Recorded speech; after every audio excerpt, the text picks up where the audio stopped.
Oh. That's the scare master. Was this a joke? I don't know. What are you talking about? Explain it, Perry. You're the one that put your foot in your mouth. I didn't see I the didn't show, put my the foot in my last mouth. show. What happened to you in the last show? He was suspended. I wasn't allowed to be on the show Why or was he watch suspended? the show. Why was he suspended? Well, if you really want to know, why don't we talk about that, and then we'll get back to your stupid thing and get your foot out of your mouth for a second. Well, as you know, last time both Dodie L. Feierstein, Bergowitz Greenbaum, and Jimmy Kimmel, Jimmy, what should I call Forget it. you? You already said it 3 Kimball. times. What should I call you? What would make it easier for you? Hey guys, you don't have to fix your web, your computer, your TV. I'm not Sarah Palin, and no, this is not Joe Biden. But we are at villagerebel.com. I'm Jade, and this is Don Barris. John or Don? Don. Oh, did I say John Barris? I don't know. Oh, God. A little Sarah Palin moment for me. I don't know her. Hello, Don. How are you? Hello, Jade. We're here to talk about comedy. Yeah. Comedy. All right. Comedy. And you are the stand-up guy for Jimmy Kimmel.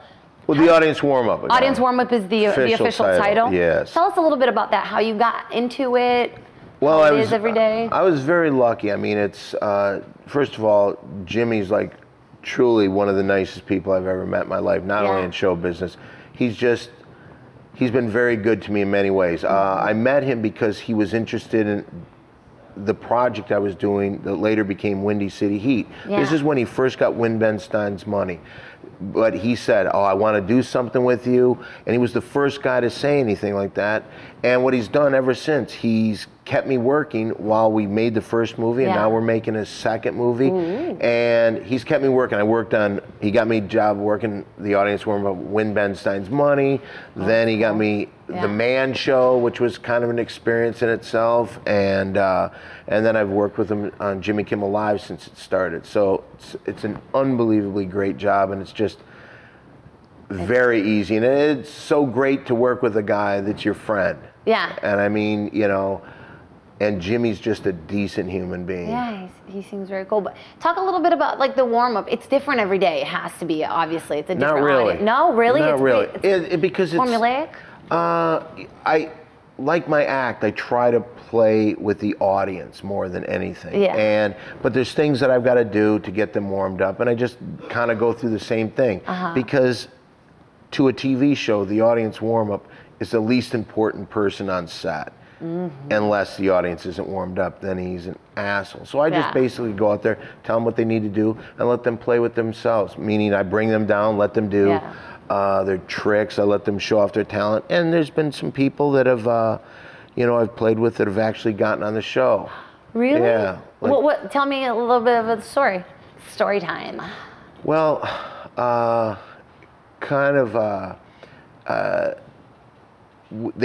on Jimmy Kimmel Live, they have outdoor concerts in the back parking lot.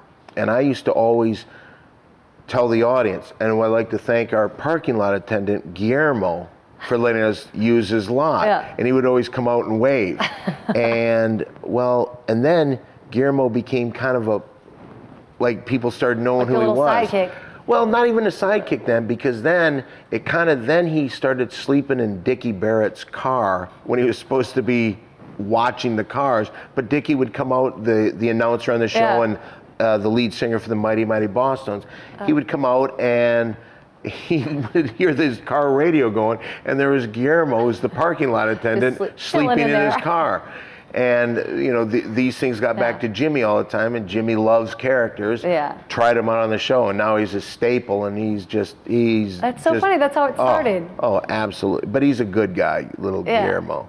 What other things brought up from that? Like, were there ever a time that you brought up an audience member, like, who's a singer in the audience, and someone actually like blew you away? That happens quite a bit, because in this town there's people that who's an actor? Every single person in the audience. I'm a singer, and they always get up and they come down there. There was a guy one night, and he actually, it was just so, because I think that I have the same sense of humor as Jimmy. And and I love characters. He loves colorful characters. And it's so funny because I saw this one guy, and his name was John.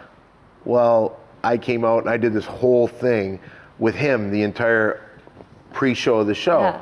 Well, later on, Jimmy came out, saw the same guy, went to the same guy, and then made him a regular on the show, and he did some bits. He did some commercials. That's awesome. It's like such a great start just to be there as an audience member. So you never know. So kids, if you go to the Jimmy Kimmel show and you wait in line and you get in there, make sure to talk to Don and just make yourself known. Maybe flash him a tip.